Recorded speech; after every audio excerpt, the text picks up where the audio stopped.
Taapsee herself has done 2 time loop films this year. Tyagi Rahul again. Hi, Rahul blushing again. Look at him, like, what is with you and Tyagi Rahul? Like the smile on his face. This will go viral. Forget the other thing. This is your viral moment. Bobby Deol, you know, like one of my like mad props, man. ballsy performance. It's just Bobby Deol being Bobby, but directed so well. I think it's not a spoiler anymore. No, that is been released in March. Yeah, It's fine. Easily my favorite like Hindi sports drama in the last couple of years. It's one of my favorite sort of big screen experiences in the longest time. This is getting a bit weird. This is weird. Hi, welcome to my channel. My name is Sucharita and because साल खत्म हो गया है 2022 तो मैंने अपने 4 दोस्तों को नहीं 3 दोस्तों को इकट्ठा किया है यहाँ पे to talk about all the stuff that we watched this year, movies, shows, honorable mentions, dishonorable mentions. So let's get right into it. Suchin, hi, thank you for coming. This is Suchin Mehrotra, everybody. Hello. Thank you for having us. Ishita Sengupta, hi. Hi. This is Bengali representation. And Rahul Desai, one and only. Yes, critics roundtable. मैंने इतनी coffee पिलाई है ना सबको बराबर energy हो जाएगी तो मजे आ जाएंगे guys so what we going to do today is we are going to go month wise okay क्योंकि जनवरी से लेके दिसंबर तक हमने अभी यहाँ पे लिस्ट बनाई हुई है and let's go through and we are only talking about the stuff that we want to talk about not like stuff that's released just because it's released this year because otherwise we will be here till 31st of December. It's fun. And I think Rahul too fun please तू खत्म हो चुका As long as like there's alcohol in this. Oh. it's just coffee. Today is your last working day of the year, right? In my head, yeah. I think for all of us, it's the last working day of the year yeah. because I waited to watch Circus. I waited to make this list. I think I will watch Circus. You waited to make this list. After Circus, I wanted to give it that chance. No, I Sure, you can say this on camera. It's fine. But it's actually true. It's actually true. There are some films that have caught us by surprise this That's year. true. Yeah, That's true. so you know, Yeah. Circus could have been one of those. It did catch us by surprise for all the wrong reasons. That is true. Wow. Chalo, so we are going back to January. Suchin, I think we're going to start with you because the first thing that you loved this year was the series Humble Politician Nograj on Voot. Yes, on Wood Select. It's a political satire, slapstick comedy based on a movie that he made in 2018 on Amazon. And this is like a show version of that or like a follow-on from that. I actually thought about it a lot after watching Circus because Circus for me was like slapstick gone wrong, just sort of empty and pointless. And Humble Politician was, I think, one of the most fun.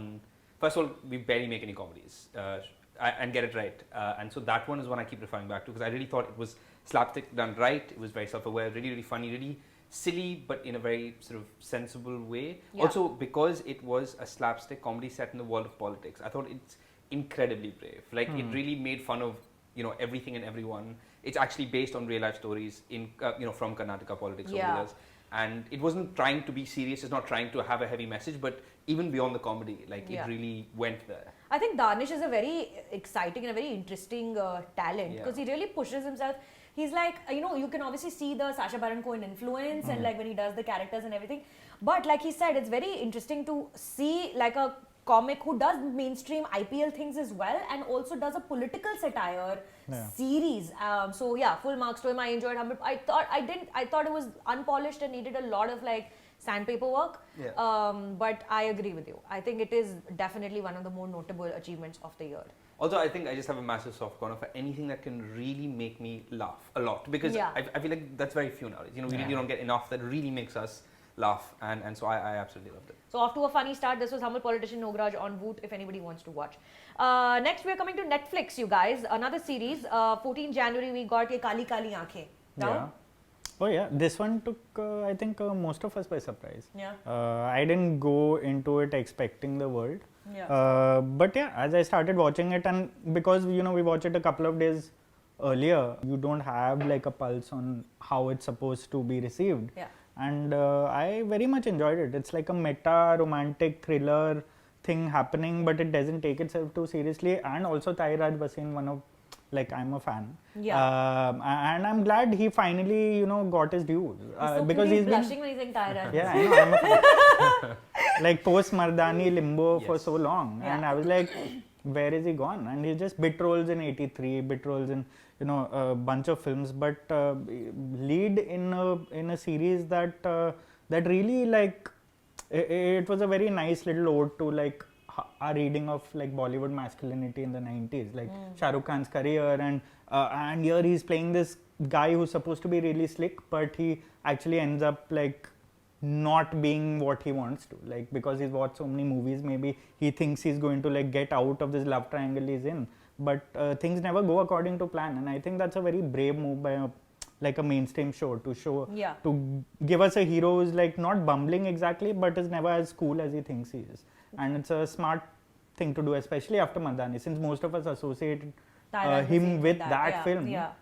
He's the opposite of that in this, and I'm looking forward to season 2. I think it got renewed also.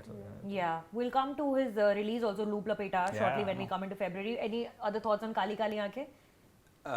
Did you watch it? Yeah, I did. I really enjoyed it. I agree with Rahul. I think it's a very smart take on how we perceive masculinity. I mean, there is this great scene where not just the protagonist, actually even an antagonist, he goes to shoot Tahir Raj Bhasin and has vertigo and falls down. Yeah, it's a great scene, you know, and it comes out of nowhere. So I think this, what he said is exactly right. When you watch it, it's a bit over the top, the tone is a bit over the top, and then it completely takes you in. Excellent. This is going to be a long video, guys, because we're just still in January. But so fun. How exciting. Kali Kali Aankhein. No, all I was going to say is I didn't love it as much as most people, as much as you guys. I thought it's a great show. It was really, really playful. I love the tone and the style. I think after a point for me, it went in circles a bit. But it was still like a solid start to the year. And for me, it was a good start to... Because Netflix India obviously doesn't have the best reputation. And I think they've had a fairly decent year. It's been a very interesting year for Netflix. Them. I really do think, Indian and I think originals. that show really kicked off what has been, relatively speaking, compared to their past, a very solid year for them. All right, great. So Kali Kali Aankhein done. Now we are moving on to the second half of January with Unpaused and moving on to Amazon Prime. Who wants to start Unpaused? It's not something I've watched. Me neither. So, Has nobody watched it? No. Wow, Rahul, so that's one of your picks from the year, Unpaused. No pressure. I mean, good year for anthologies because, you know, there was fatigue after the last 2 years because of the pandemic. Good year for anthologies because there's only 2. There were only 2, first of all. That's and why. They had like really standout shots and performances. And this one had this shot called War Room, which stars Gitanjali Kulkarni, who's phenomenal. She's so good. She acts better behind a mask than most of our performances this year. Like, full. It was one, and War Room, you know, set in this second wave of COVID. She's playing a volunteer who takes calls, emergency calls, and it's also directed by Ayappa KM, who's also ad film director, but he's made a very good shot a couple of years ago also, and so I had expectations from this, and it was one of my favorite shots of the year, like, you know, an equivalent of Neeraj Gewan's shot last year in the anthology. Gili Pucci. So I thought Gitanjali Kulkarni gave one of the best performances in this shot. It was a morality drama. It was very complex, but at the same time very accessible. And so that was my standout, you know, sort of shot in Unpaused. The rest was fine. It wasn't terrible. Which is, you can... That says a lot. Which says a lot.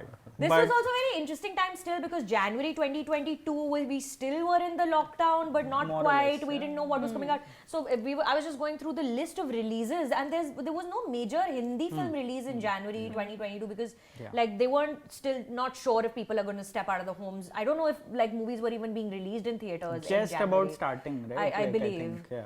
Great. So now moving on to one film that has not released but definitely is worth a mention is All That Braids by Shaunak Sen. Both of you watched it in January at Sundance. Both of you are fancy film critics. You get to watch Sundance. I mean, we were watching it at home. Yeah. It was a it's like you got through to watch Sundance movies. It's pretty cool. Talk to us about All That Braids because we haven't watched it, Ishita. So it's about the two brothers in Delhi who... Don't spoiler. No, it's a premise. Okay. So these are the two brothers in Delhi who have dedicated their lives in saving the kites. Yeah. Right? And what Shaunak Sen does is that he puts this very personal story and then he posits it against the Delhi or the India that we are in. You know, they are like anti-CA protest and you never see it. You only hear it, and these two brothers are Muslims. So they are, you know, so he draws a very smart, humane connection between a bird who is endangered and a community which is endangered. And the two brothers, it's filled with voiceovers. It's very similar to his first documentary. And they're like the best philosophers you can find. Yeah. You know, it's not even scripted, but the things they say is just so moving, you know, and so telling of the times we are living in. And it's such a stunning documentary. Yeah. You know. The reason why we're mentioning is this film is because it's not really available to watch right now, but it is generating, it's made the shortlist at the Oscars, and it's generating interest and buzz around the world. So, I mean, it's, if we are talking about RRR, All That Breathes is also a film that we must absolutely be talking This is about. going to win the Oscar. Yes. Rahul ने gonna win कितने की the bet लगा रखे हैं इसके ऊपर? इसके ऊपर नहीं, इसके ऊपर नहीं We are लगा. sure. That is a terrible bet which we won't mention. But We are definitely mentioning it. when but we come this to that film. one, I can stake everything on docu-feature? this. Yeah. When It's you going guys to be watched India's it, moment. I feel Because so. with RRR, this is the other one that's on every mainstream Western best film of the year list. Film, Like, all and the film festivals. yeah, all the respected ones. So Yeah. when you guys watch it, did you like know that this is definitely You going to go? called it a stone cold masterpiece. I Funnily remember enough, that. you knew immediately that, first of all, great golden moment for Indian documentaries. And as soon as we watched it, I think we had a feeling that this is going to be big. And when it won the main prize at Sundance, when you win the main prize, grand jury prize at Sundance, it means you're an That's it. Oscar buzz straight. That's it. Like it won at Cannes, it won all the major documentary I can't awards through the wait, year. I'm so excited. So this is a sure shot. Like, I don't know about RRR, it's like divisive. It'll be nominated, but this is going to be our first Oscar win documentary feature. When this film wins, we're going to take this little clip out and like make it viral on the Go internet. for it. Rahul Desai called it first. All That Breathes, can't wait to watch it. When Sean Accent, please dikha dijiye. Now we're going to come to you because there's this movie that you liked very much. It's called Hridayam. Yes. Talk to me about why you like Hridayam so much, 31st of January. So this is a Malayalam film which I'm glad somebody dragged me to the theatres to watch. It's technically not the most original thing. We've seen this story before. It's a typical sort of coming of age narrative, but it's done so beautifully. It's literally the most straightforward, simple story of this guy in college, the love story that sort of happens there, you know, romantic drama, up, down, breakups, etc., how he grows up. And then second half sees him sort of that post-college, you know, those Chichore critical- vibes. Yeah, a little bit. all of that. Even it's very sort of reminiscent of Ghar Vapsi in some elements. So it really is that thing of just somebody going through college, everything they experience, then, you know, experiencing your first job, falling in love, getting married, and then it sort of ends with a college reunion. Again, it's not a spoiler. It just shows you that entire graph, and it's just done so beautifully. It really is so cinematic, but in such a sort of simple story. And it really, and then it's one of the things that feels so personal, and obviously you find out later that this is the director's story. He's just telling his own thing, and it really is so wonderful. It hits you in terms of just like moving you like any great love story would, but Yeah. also like sort of a coming of age drama. And again, it's not something you haven't seen before, but it's done so wonderfully. And obviously Dharma has bought the rights to make the remake. Which Oh yeah, they are doing they that. have. But before Yeah. that happens, if you want to watch Hridayam, it is on Hotstar. yes, also one of the best albums of the year. Yes, the songs are very nice, especially the song with the Darshana. Darshana. Yeah, Such a great song. Did not love the movie. I thought it was heavy-handed. Yeah. But the music, yes, completely agree with you. All right, now we have successfully completed January, guys. We're moving into February, and we're going to start with one of my favorite films of the year on Netflix, Akash Bhatia's Looop Lapeta. Your Thoughts? favorite film. Yes, I thought it was. So let's start with you. Okay, I really enjoyed it because I like a puzzle. And the whole film, and I like a time loop film. You know, it's even though it was an official remake of Run Lola Run, I thought it was a very original adaptation. The story writing was very original. It was very Indian, as opposed to a lesser film like Girl on the Train that just makes the remake, sets it in London, doesn't make a difference, doesn't make any changes, and just making the remake for the sake of making a remake. I thought it was very original. I thought Taapsee was very good in this film. This is one of her better performances. Tahir Raj Bhasin again. Hi, Rahul's blushing again. Look at him. Like, what is with you and Tahir Raj Bhasin, Rahul? Like the smile on his face. This will go viral. Forget the other thing. This is your viral moment. No, I'm just thinking gonna of tag the Tahir in day I this watched clip. Mardani and I'm like, oh, this guy's he's going to be my guy. That one of the best debuts for me. Like Sure. Mardani, yeah, yeah. for And sure. you know, he And you- repeated that for so long. So in this, Yeah. you see a completely different Tairaj Bhasin who does physical comedy well, Yeah. who has timing. Yeah. Yeah, he had a great first few months of the year. Like it was his moment. And I like a cheeky film. Cheeky film and visually vibrant. Beautiful.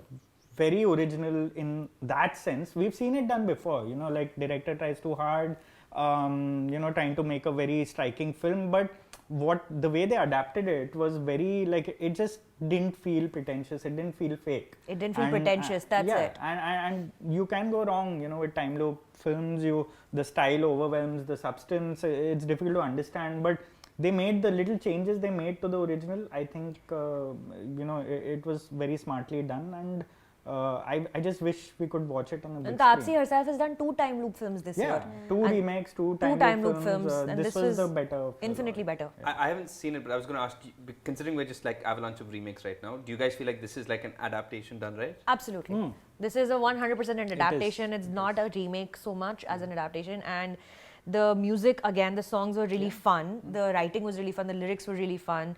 And that he sets it in Goa and makes it a very Indian story. And there's a reason why the story exists in Goa, because it happens in an afternoon, and Goa has, very famously afternoons mein so jate hain sab wahan pe dukane band karke, and this is the time where everything goes wrong and she doesn't have anyone to turn to, no taxis are there, nothing like that. So like it's very cleverly written. And Akash, I think he's done a very good job with it. Did you watch Looop Lapeta? No. Okay. So that's another one. That's the first one from February. Now we move on to one of the more debatable films of the year, Gehraiyan. Guys, I know Rahul and I are on its side. Opinions. I know you and I both liked it. I also You liked it. I liked it, yeah. Oh, really? So यहाँ पे तो debate ही नहीं है. No divisiveness here. Like, Ishita, you go. Gehraiyan. Yeah, so I feel like it was just a very smart film. It brought us in thinking it's like an adultery drama. It was more than that. It was like how you imbibe things from your parents and you try to defy them. You end up becoming like them. And for me, I thought Gehraiyan was that moment where Deepika and Naseeruddin were sitting together. Yeah. And that is my favorite scene of the year. Yeah. it is. And It's a great scene. it's just like Naseeruddin has aged so cinematically. And like he's like a very attractive man. Yeah, and in Gehraiyan he looks a bit bent. Yeah, and you he know, changes his yeah, complete and demeanor. he's walking about, and people are just walking past him. It's almost like you can't notice him, which Yeah. for someone who has a commanding screen presence as Naseeruddin is a bit remarkable. Yeah.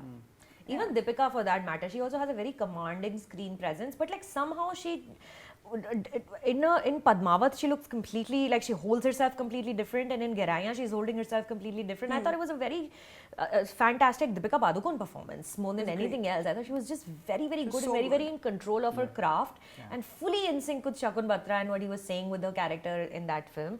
And I was excited to see what Siddhant Chaturvedi will do after that, but unfortunately he went and did Phone Booth, which is just like, why? You were so good in that film. Suchin, thoughts, Gehraiyan? No, I agree. I think that's one of the films I've felt the most this year. Like it really made me feel Really a lot. touched something, yeah, no? It did. I'm one of those. I mean, I think very mainstream thing, but I really struggled with the genre shift at the end of like going to the crime thriller space. Yeah. Because I think I was more into it when it was more sort of a romantic drama. But yeah, I think for me the thing that really made me feel the most is that whole generational trauma thing. Really stuck with me. It was also one of those films. It's one of the first times it's happened to that degree where obviously every time after we watched it, everyone's messaging us saying, should I watch it? And I didn't have an answer because they just want the binary yes, no, good, bad answer. And I was like, it felt like a disservice to say yes, good. It really took me so long to process that film in the best way. It's really interesting because even if a film is on Amazon Prime, people want to know if they should watch it or not. Because like, you don't even have to go anywhere, just turn it on and sit and watch. No, but then that's what they expect from us. But no, it really stayed with me for the longest time, and it really took me a while to unpack. my experience of it. And I can't wait to rewatch it because I feel like I'll get something different. I think this year it's been the one film that took me the longest to write about. I think I took my 7 to 8 hours to write like 1,200 words. I think I watched it about twice the film. before I wrote about it. Yeah. Yeah. Because advantage of Amazon. So yeah. Yeah. Same. I mean, I love the film. But what was more interesting was the discourse that followed. Right, that is a film on its own because like first viral. Fully like divided down the middle. it's People like are either crazy. hating it or loving it. And everyone had an opinion. And what I found interesting is like how it maybe affected our perception of the film as the year progressed because the match point comparison started. Lot of controversy in that sense. It was in the conversation for the longest time, and a lot of people who I noticed were liking the film when they first watched it slightly started stepping Distancing back from themselves from it. I'm still going to stand by it. It's one of my favorite Hindi films of the year. As he said, it moved me a lot. In the moment, I don't think I've had a stronger experience while watching the film. And as you said, it took the longest to write review-wise, and that's always a good sign. It's always a good thing. It's always a good sign. I said this on Twitter also the other day. When I'm writing a short review, that means I have really nothing to talk about in the film. The only thing I was going to say, it's so interesting, like from a producer filmmaker's perspective, it's the one Hindi film that arguably made the most noise. which from a marketing perspective must be great, but also so much of the noise had nothing to do with the film itself.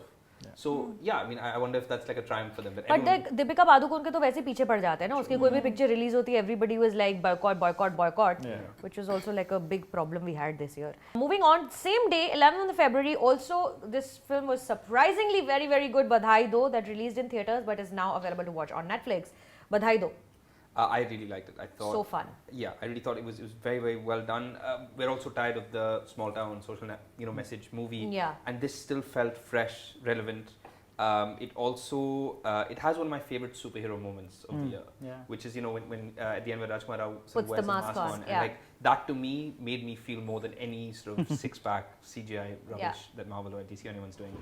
And no, I really am a fan. I think I watched it after it left theatres, but no, I really. I mean, this movie is an example of what a great pairing like Bhumi Pednekar and Rajkumar Rao is capable of doing when put together. The kind of emotions that they can generate in the viewing audience, and it was a deeply moving film. I thought Shiva Chadha was fantastic, excellent writing, excellent acting, just overall Gulshan Devaya's guest appearance, like he is the guest appearance master. I mean, like when Gulshan appears, you know that you're in for a treat. I also and love how good it he was is. structured. Like it didn't feel like I didn't feel the formula. I didn't feel like okay, this is who you're trying to convert. I really felt there was like you said, the writing really kept you going. Yeah, every step it like puts right one step after the other. It didn't go wrong. Anywhere. Any additional thoughts on Badhai Do? I mean, it grew on me. I watched it in theaters before it came on streaming. I'm a little wary of the small town template because it gets formulaic, as you said. But this, I feel like personally, I've reached, or most of us actually have reached a stage where after the last 5 or 6 years of Hindi cinema, we've reached a stage where if a familiar or a cliched thing is done well now, it's a big triumph. And we're starting to notice it, like these same things when they are done simply, the simple things when they are done well. Like I've not seen Hridayam, but the way you were talking about it, it's literally that. It is that. Even Dr. G for that. And even which we'll come to later, Dr. G. So these things that we've been seeing over the years, formula done well has now become almost a genre of its own. And I think Badhai Do is the topmost film in that particular mindset that we are in right now. Because I would love to see a cliched love story just done well, like simple. Same with this social message drama like this, but done so well and like full of moments, full of lovely moments that we don't really realize that is powerful when we're watching them, but when you think about it, it gives you the warm fuzzy feeling. And I think like most of our choices this year have been these films that aren't like breakouts conceptually, but they have just done like they've just moved us in ways we were hoping to be moved in the last few years. So. And once again, we're not talking about films that have done well at the box office. We're not talking about big films that have released. We're only here talking about movies and shows that have that we have liked and those which are memorable to us. This is not a definitive list, guys. It's very personal. So just like don't hate, okay? Very, very personal choices. Ishita, thoughts on Badhai Do? No, I agree. Move on? No, yeah, we can. Okay, excellent. Let's go on to, okay, this is what I have in common with Barack Obama, guys. One of my favorite films of the year is Petit Maman, Celine Sciamma's next film after Portrait of a Lady on Fire. I don't think she did anything in between. Beautiful film. Watch it on Mubi. Very thankful that we get to watch when we're going to talk about more movie films from around the world. Very thankful that we have a platform that we can watch these movies on. Anyone has watched Petit Maman? I unfortunately have not. It's so beautiful. And it's just like 1 hour 20 minutes. It's a short film and then it goes into magic realism as a little girl kind of developing her own imaginary world and her relationship with her mother and her father in the woods in the middle of nowhere and fairies, and it's just stunning and such a moving film. And I love what I mean, I don't want to specify, but I love what female filmmakers are doing with the idea of motherhood. That's right. We had like Lost Daughter and this, and just the idea of absent mother and the empathy, exactly, the empathy they give it. I am just like so floored by Lost Daughter was this year? Lost Daughter, I think it came on Netflix last year. So yeah, Petit Maman, special mention here, streaming on Mubi. The next big film of the year, Gangubai Kathiawadi, guys. That was also in February, late February. In theatres, now available to watch on Netflix. Gangubai.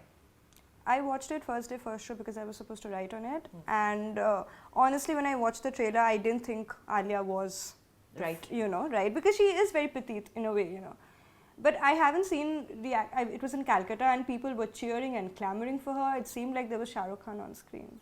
I love to hear that. Yeah, That's I have so never great. seen it.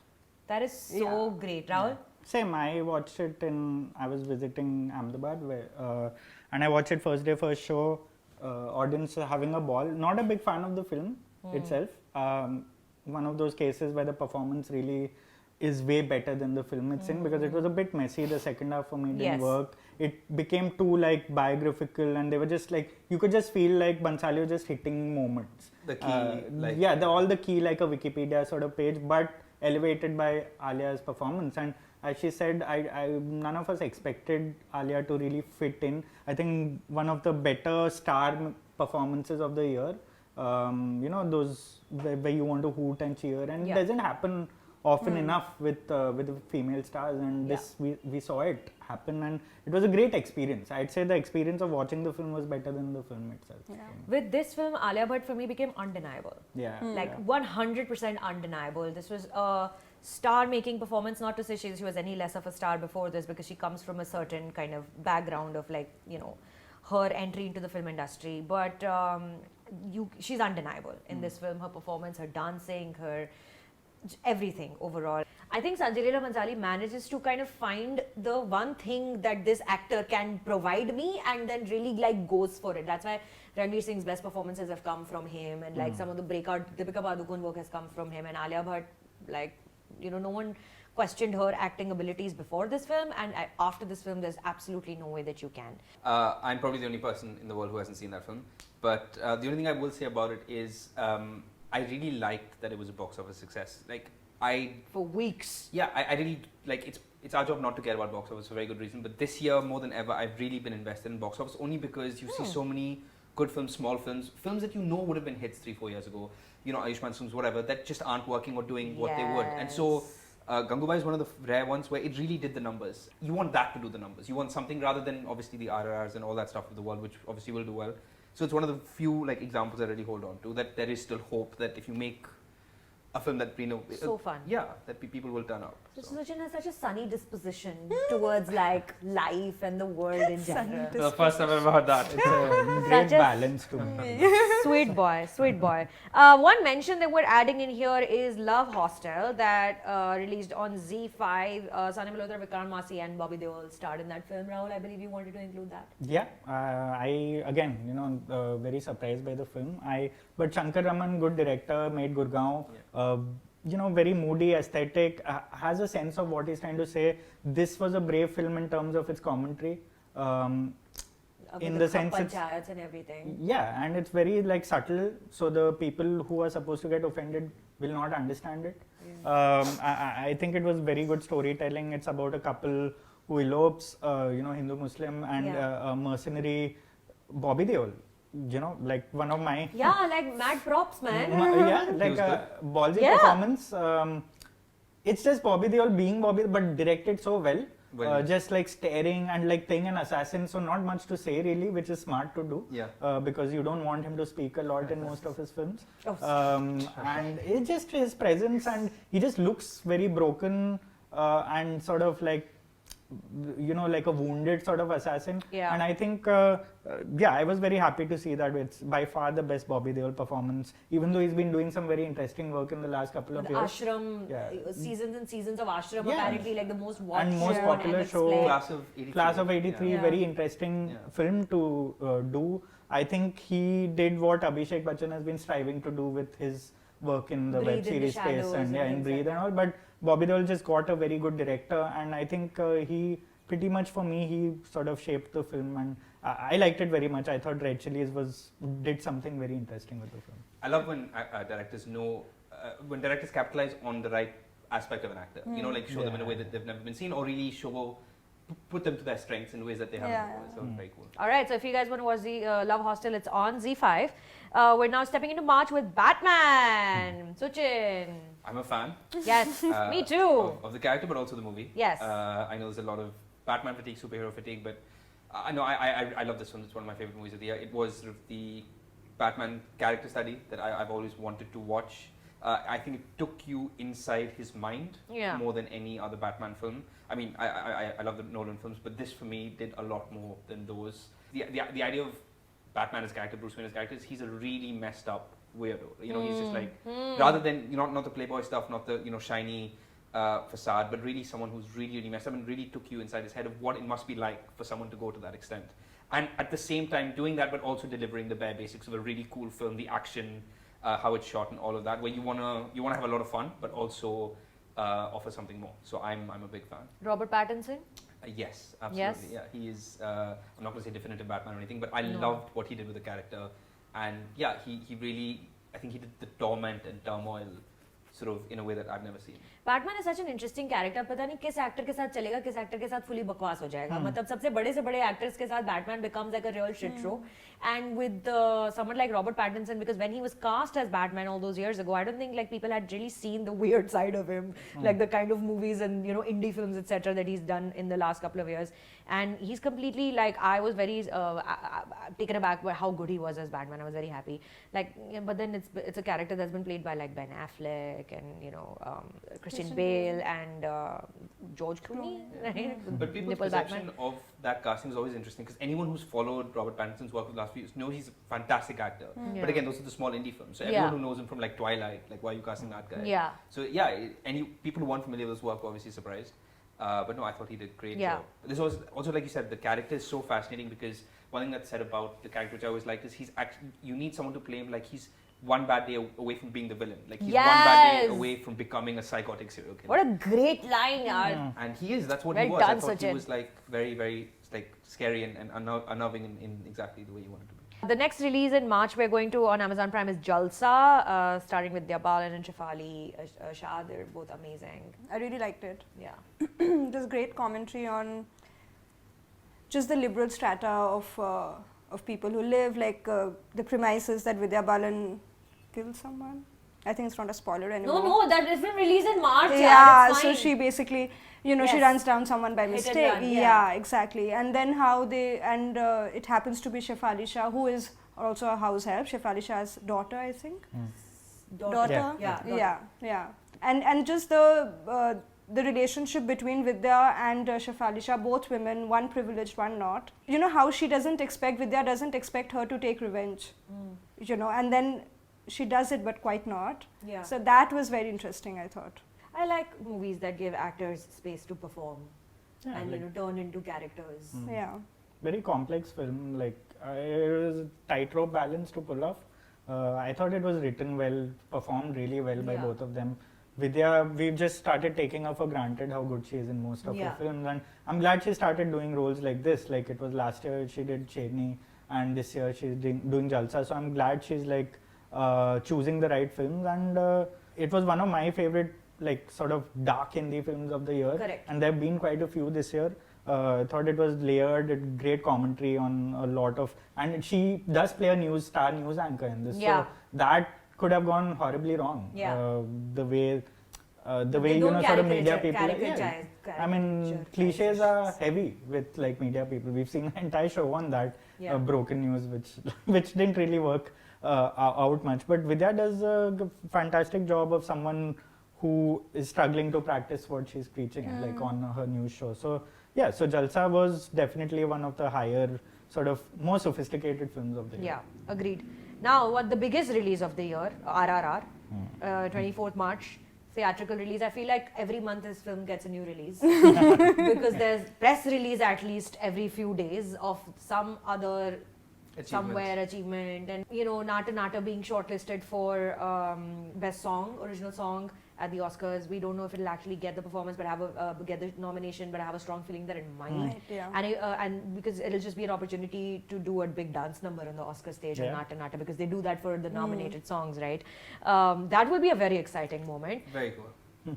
I did not like the film very much. I thought it was, you know, it turned into the Mahabharata and the Ramayana in the second half, and it completely lost me. I liked it when it was the set pieces with the lions and the tigers jumping out and the fighting, and like when it was in that ridiculous space of like larger than life heroes saving the day, whatever. I bought into it because Rajamouli like his staging area is just so vast and the way he creates his character is amazing. But then when it turned into like this mythological space of gods saving the world, I was completely taken out of the experience. I know you liked it very much. Yeah, I liked it.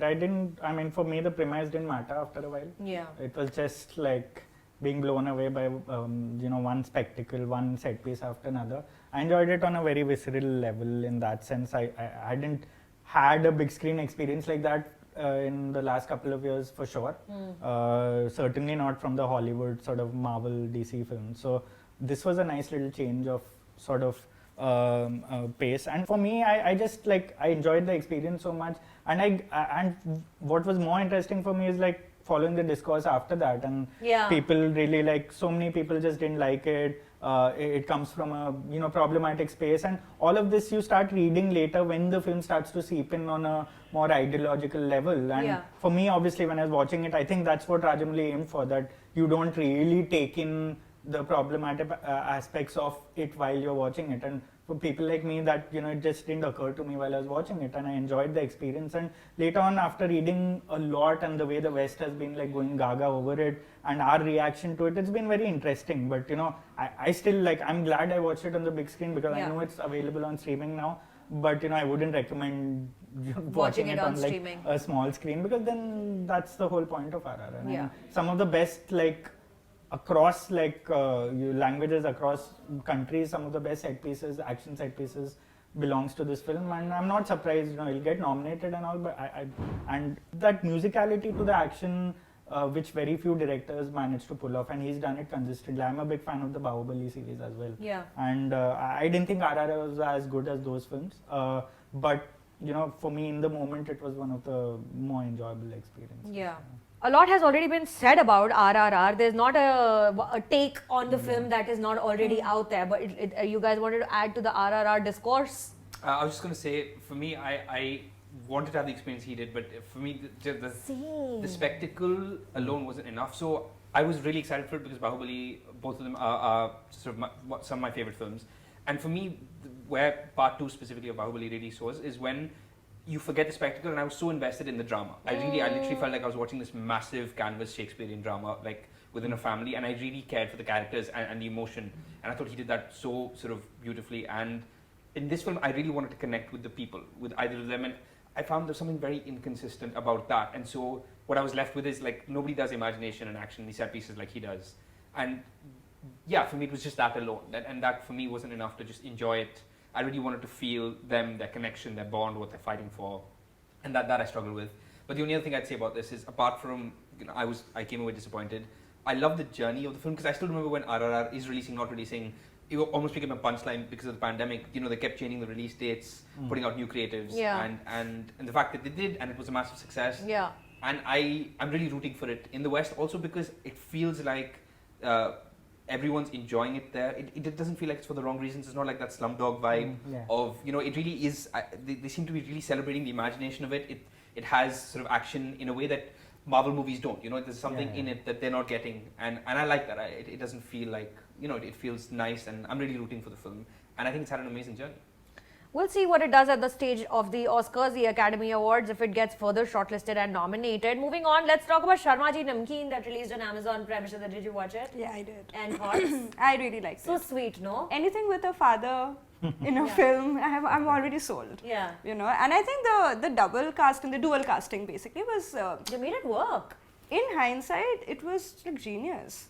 Like, what a ballsy move to have two actors play the same, and you don't know which scene is going to be whom. Yeah. Also, I haven't seen it, so it wasn't like first half, second half. No, they kept switching between Paresh Rawal and Rishi Kapoor. In scenes sometimes. It was really weird.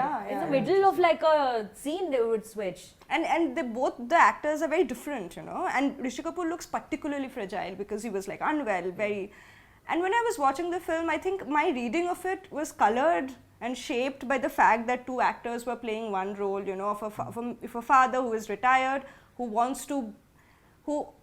is like struggling with the retirement, and yet wants to be the father, the provider of the family. And when I was watching the film, Paresh Rawal, who obviously looked healthier, who had the more outgoing scenes, I felt that was the duality of the character too. The father who is trying to be the father, and Rishi Kapoor, who is at home struggling with the retirement bit, which I thought worked really well for the film. Another Shiva Chadda performance of the Oh, yeah, she's Shiva. God, like the really kitty good. party. I love that the kitty party comes to the rescue of this man who's like nobody's taking him I seriously, know. and he gets into the kitty party circles and he's like, now I found my community. These are my people. Too good. So fun. Sharma Ji Namkeen, you guys watch on Amazon Prime. In April, Rahul, you wanted to talk about Kaun, Pravin, Tambe, that is now available to watch on Disney Plus Hotstar.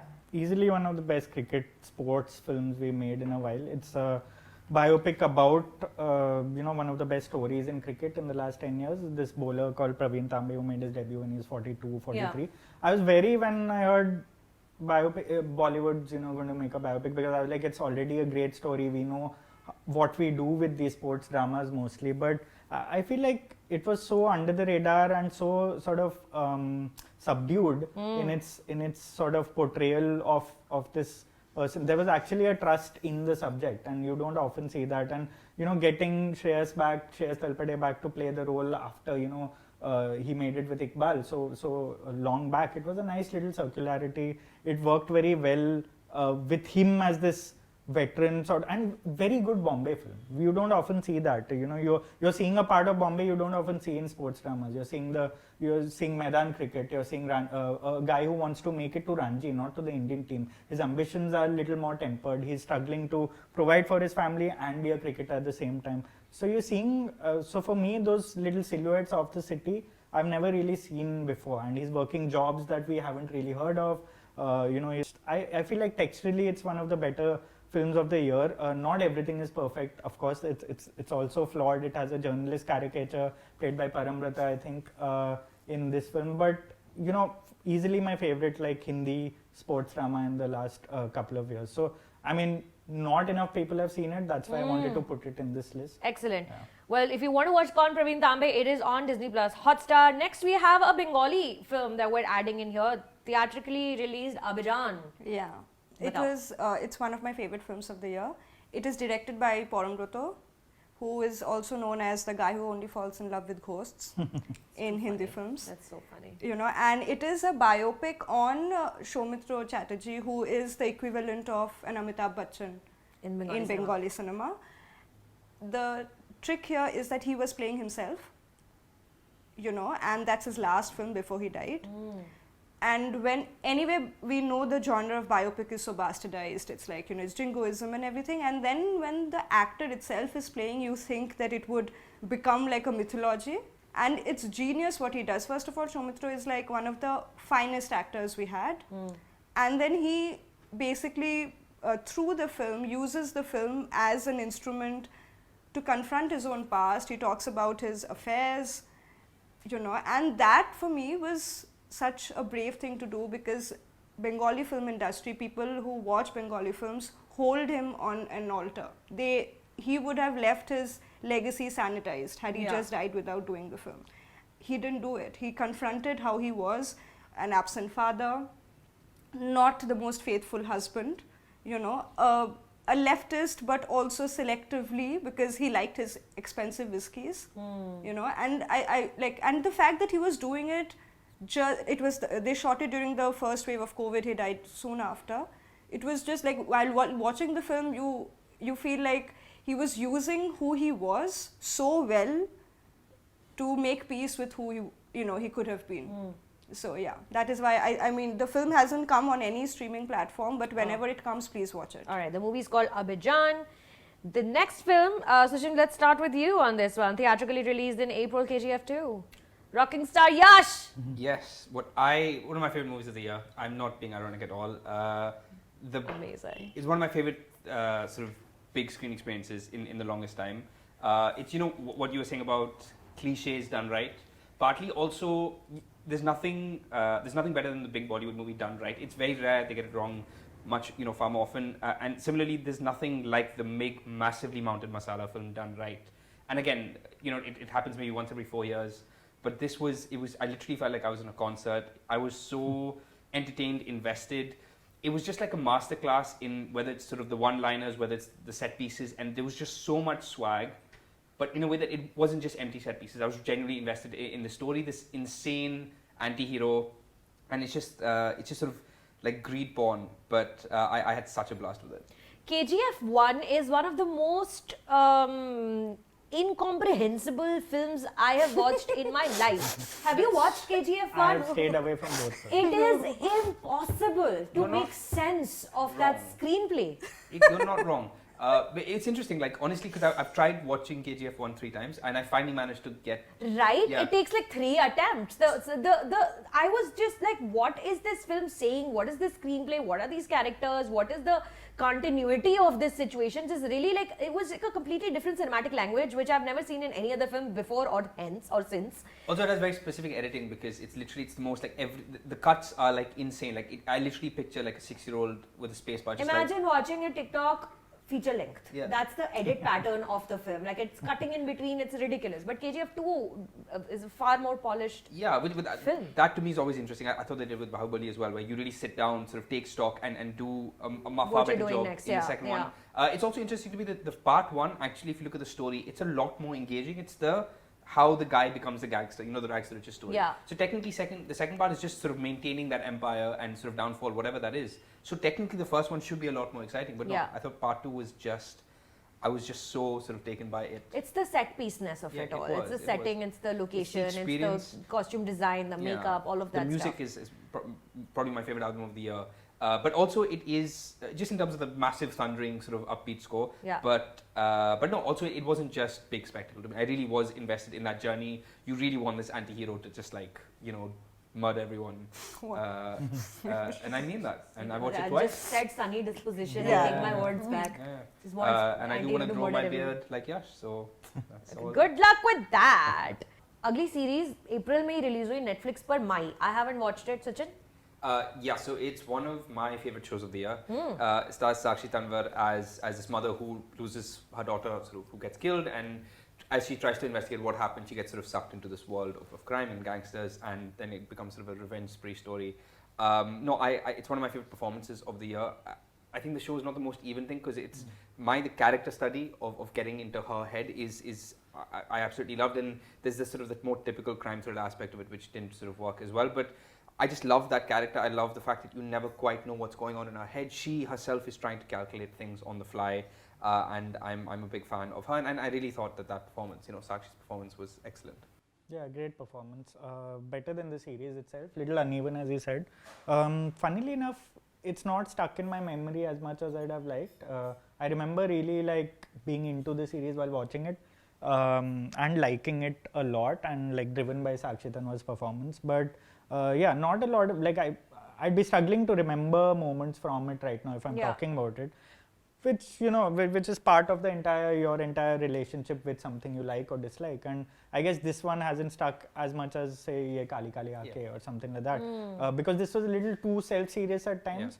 Also, it didn't have Tyagi Rahul Desai in it. Yeah, also. Oh, maybe it did. But this is getting a bit weird. It's a little weird. We're going to have to sit and talk about this. It's okay. It's okay. I'm sure That's he's a listening different to this. conversation. But my overall solid series, not one of my favorites, but as you said, Sakshi is a phenomenal actress, and I'm glad she got a whole series to show that. Yeah. Another series that you enjoyed this year was on Amazon Prime, Guilty Minds. Very much. One of my favorite shows. I did not like that. You didn't like it? No, I Start. didn't like it. I Put her on trial. I thought it was like a strangely stilted. It didn't feel real. It felt a little like put on, and I just didn't buy into it. That was my problem with the show. I didn't buy into the characters. Okay. I felt like it was trying too hard. Yeah, I like the whole episodic sort of narrative, like a new case every episode, and very well researched, solid cases, all of them, and reflecting the India we are in right now. But I get where you're coming from in that sense, because it's holding like the relationship, the interpersonal relationships are supposed to hold the entire series together, and you don't get enough of it as much. But I guess for me, it's sort of in terms of in this legal world, it could have been a really drab show. It could have been a very tacky show also. We've seen courtroom dramas descend into just like nonsense. Nonsense, yeah, for real. Here, they had an idea what, like Shefali Bhushan coming from a lawyer family herself, I felt like they always knew what they were talking about, what they wanted to say. Shreya Pilgaonkar, one of my favorite performances of the year as well. She's very good. She is very good. She also had a decent year in that sense. But it stuck with me. As I said, some of the cases stuck with me, what it was trying to say about, and I don't think that entire format of like the same characters going through every episode, and I felt like the relationships were changing with every case they were fighting, which is not easy to do, continuity, narrative continuity wise. It's very easy to just say that one case per episode, we'll see what happens to the character. But there was always a thread throughout, which I thought was pretty cool storytelling in that sense. But yeah, I very much enjoyed it. I thought it was one of the more underrated shows of the year though. The next thing that I want to include, now we're jumping into the month of May, and the next thing I want to include on this list is Thar, which am I in the minority here, including Thar in like one of the better films of the year? I haven't watched it yet. You haven't watched it. I didn't love it.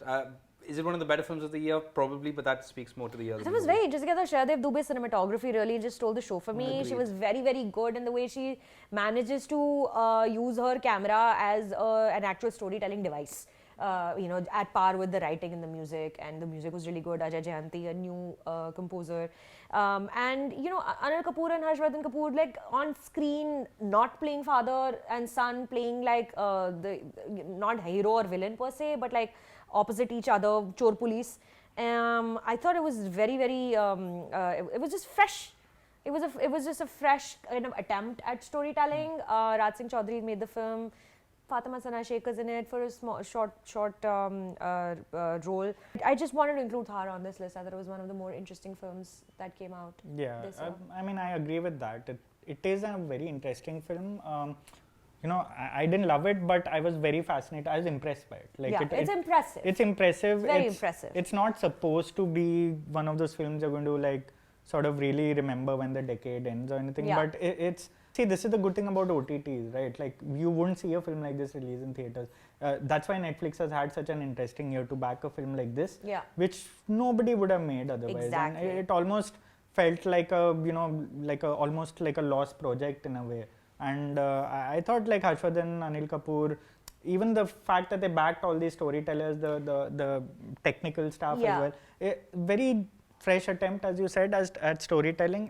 Didn't entirely work, but some of the commentary did was very smart. Yeah. And it also that's not easy to do in the landscape right now. And and I think they use the atmosphere very well. A desert film normally tends to be very monotonous, and that's where the cinematography comes in here. It played with the palettes in a way where you can't really sense beautifully done, and like she's given the film through her camera western kind of vibe, and it's a great technical achievement, the film, in my opinion. Next is Modern Love, also on Amazon Prime. Modern Love में तेरी तो जो favorite वाली film है, जो मेरे को बिल्कुल पसंद नहीं आई थी, मेरे को बताओ जरा अपनी Modern Love वाली picture के बारे में. I love Thane. No, I love Thane. No, I really liked it. I was very sort of scared because I just thought that they're sort of adapting Modern Love, which is a show on Amazon based on the New York Times column. I thought that it's very easy to just go very typical love story, very typical meet cute, make it very surface level. But I was quite impressed with all 5, I think, of the stories. I thought all of them were quite ambitious. It was obviously a mixed bag, like every single anthology was. But even the ones that didn't work, barring one, I still felt something. And I thought there were 3 standouts for me, which was Hansal Mehta's one, which I thought was really, really moving. Vishal Bhardwaj, who, this was him at his most playful. It was sort of this, Vishal Bhardwaj's rom-com in itself was so much fun, how he used food. Also, I've never seen a rom-com from the pushy mom's perspective. Yeah. It was very, very sweet. Also, I love that Nasiruddin Shah performance. And Mang Chang. Yeah. So fun. Getting his due, very much so. But no, the one I loved the most was I Love Thane, which was Dhruv Sehgal's. I know by nature of that film, it really is going to be divisive. You either connect with every aspect of it or you're completely It's so amazing, right? On the same platform, they got Dhruv Sehgal and a Vishal Bhardwaj. Yeah. Like in the same kind of anthology. But that's what you want from like it's interesting that is happening. Yeah, exactly oh my goodness, I did not like I Love Thane. Did you guys, what was your favorite? Very self-conscious. I Love Thane, like you knew what they were going for. Yeah. Like, and Dhruv Sehgal has that thing where like, okay, little things, let's just more power to before him. sunrise, before sunset, let's just, so that entire nice walk and talk sort of thing maybe a couple of years ago I might have liked, but it just felt too put on. And Yeah. even though I didn't mind the performances at all. Yeah. And but yeah, my favorite one was obviously Vishal Bhardwaj. Yes. Yo Yan. I don't know if I've pronounced it right, but one of the better performances as a mother. Indo-Chinese immigrant. It's just like you don't expect a film like that from Vishal Bhardwaj, which is the best thing about an anthology. I have like learned this. to not have any expectations of any set sort from That's Vishal true, yeah. Bhardwaj. Like And what he'll his versatility come up with is next great. is And it's the film that's just left a very like the memory of this anthology is rooted in this film for me. And, as much as I liked Hansal Mehta's shot, I liked Fatima Sana Sheikh's performance so much in her shot. Yeah. Not a big fan of the Shonali shot Bose's itself. shot, Shonali yeah. Bose. I agree. The performance is the one that really, She's great, so fun, playful. good. Oh my god. Super performance. Again, didn't see it coming. Yeah. Very glad that, she's a solid actress because till now she hadn't really done anything phenomenal. And you see her in Ludo and like you see. Yeah, these she's little always been pieces. around, Yeah. but she's never really blown us away. And this she did it with Shonali Bose's film here. Film itself can't say much about, but she's really good. It's very easy to become a caricature, Yeah. playing a Kashmiri woman with the accent like over the top, but it she just does it worked so well. She made it work, yeah. The only two quick things I'd add on this is I think one of the reasons I really liked it is the diversity. You really have, if you look at like the Fatima story from the Vishal Bhardwaj story, you really did feel a solid attempt at different shades of love, different kinds of love. And I think another reason I just liked it is because again, when you're so starved of great love stories, anything that really makes you feel something, you just jump Even onto Hansal Mehta's story, like there was a lot of heart in it, Yeah. and talking about Mumbai and the years gone by and what has shaped the families of South Mumbai and the horrors that they have in their past and things like that. So Modern Love is on Amazon Prime Video. Ishita, do you want to talk about Panchayat season 2? I would like Rahul to talk about it. Rahul talked about a lot of things. I No, I have talked Let about him start, I'll continue because that's his favorite show, I think. No, I It forced you is? to watch this. Because I broke down by the end of the show. It was so nicely And done. she was man. wondering because I was like, you have to watch the show, and I didn't expect the follow-up to be probably better than the original, and it just took me by the last episode really is one of my best sort of experiences watching something on screen. I know there's a massive tonal jump in the end, but that works. They make it work. They make it work. Great And actors. it sneaks up on you because the first season you're kind of expecting a certain kind of storytelling and things, and the second season just takes up on that exact same sort of expectation you have from Raghuveer Yadav and Neena Gupta. And Neena Gupta is getting a whole lot more to do this season, which is really, really nice. And then the tonal shift, they sell it, they make it work, and it turns into a drama, and it really tugs at your heartstrings. And good comedy is also going to make you feel things, right? And at the end of this, I thought they used the comedy to make such a strong social comment on India and people and families in certain villages, and why people go to the armed forces and what happens and things like that.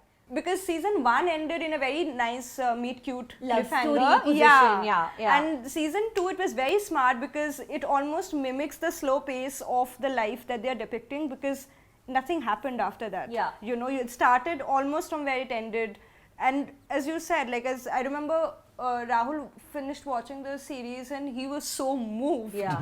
And then when I watched it, even though I knew that something will move me by the end because he had told me, but just that shot and the performances and Raghuveer Yadav's reaction shot, oh my god. So good. Beautiful. Panchayat is streaming on Amazon Prime Video. It's not seizing on Amazon Prime Video. Top Gun Maverick release हुई और किसी streaming पे आ गई है Top Gun Maverick? it's about to drop. Just today it came. Yeah.